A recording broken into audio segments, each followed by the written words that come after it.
99% of all internet traffic, from this video to your Pokemon Go account to your family WhatsApp group, runs on a hidden network of undersea cables. Why should you care? Because modern life is increasingly dependent on those slinky subaquatic wires. And they get attacked by sharks from time to time. How do they work? What's the future for them? Join us today as we plunge the depths and ask how the internet travels across oceans. According to the authoritative Submarine Cable Map website, there are currently 493 active or actively under construction subsea internet cables crisscrossing the globe. These range from the relatively modest 300-kilometer Azerbaijan to Turkmenistan wire running under the Black Sea, to the absolutely gargantuan 6,600-kilometer Marea cable linking Virginia Beach in the US with Bilbao in northern Spain. Marea weighs the same as 24 blue whales, apparently. The firms laying down this serpentine superhighway, worldwide there's now 1.5 million kilometers of undersea data wires, are cagey about how much it all costs. But professional estimates indicate a typical transoceanic cable should set you back between $300 and $400 million, which seems like a lot because they're not especially thick, typically around the girth of a garden hose, and that includes layers of protective thixotropic jelly around the all-important fiber optic core, plus multiple plastic sheaths and copper wiring to power the thing. But even so, on average they can ferry an awesome 100 gigabytes per second in data,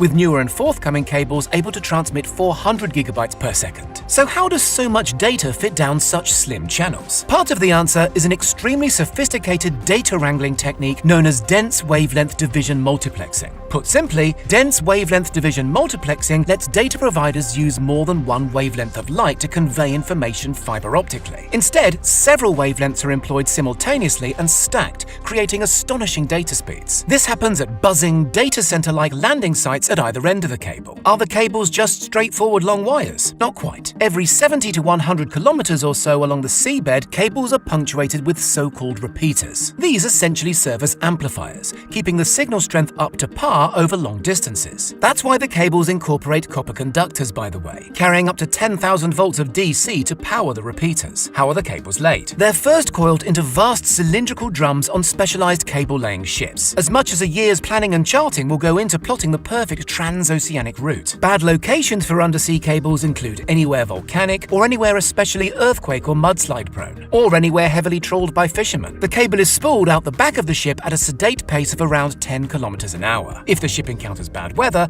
the captain can decide whether to break off the cord, tie it to a buoy, and retreat to calmer waters. When the storm passes, the ship returns to the buoy and picks up where it left off. Accidents and outages on the cables can and do occur. In 2012, Hurricane Sandy in the US knocked out several key transatlantic cables, disrupting networks for hours. In 2011, the Fukushima earthquake in Japan caused similar online carnage. The vast majority of such disruptions, however, are the result of human carelessness, typically trawler nets or wayward ship's anchors. Cables situated close to the shore are significantly more at risk from such disruption. As such, the nearer to land a cable is, the more likely it'll be carefully armor-plated. Many are even dug into the seabed in long dedicated trenches, carved out using ship-drawn plows. Awesomely, sharks have been spotted nibbling on one of Google's subsea cables. Get your teeth into this 2014 clip. More sinister even than that, the US government has consistently warned of interference in the cables from hostile foreign powers like Russia or China. The US government should know all about that. Whistleblower Edward Snowden revealed in 2013 how the NSA had no qualms eavesdropping on fiber optic communications. The geopolitical implications of undersea cables are also fascinating. Last year, the Australian government intervened to prevent Chinese technology giant Huawei from installing a cable connecting Australia with the Solomon Islands. The fear is that China could use the link to gain access to Australia's sensitive internal networks. So who actually owns these cables? That's an interesting question. It's an expensive business, so historically nations or quasi-national telecom providers have picked up the bill. The world's biggest owner of cables remains America's AT&T, with a stake in some 230,000 kilometers of undersea cable. The second biggest owner is China Telecom. Frequently, cables are owned by groups or consortia of up to 50 separate owners, including tech firms, local government agencies, and other businesses.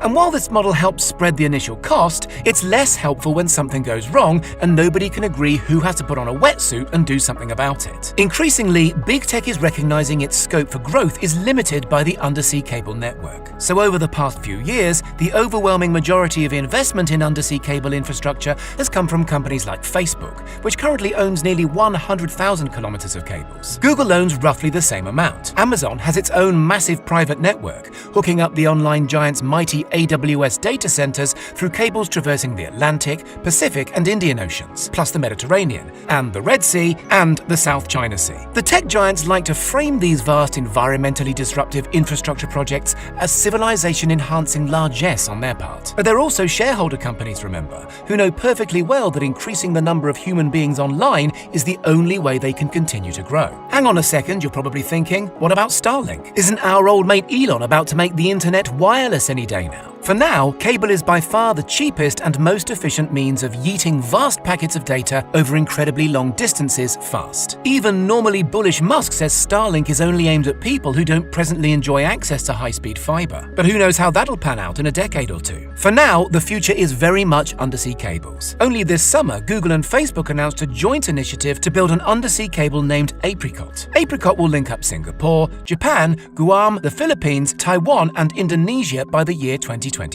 The longest subaquatic cable ever, a 45,000-kilometer billion-dollar monster called To Africa that will link up 33 nations, was just bankrolled by a Facebook-led consortium. What do you think? Will mankind's ingenious submarine network one day look as obsolete as the telegraph? Let us know in the comments. And don't forget to subscribe for more totally wired tech content.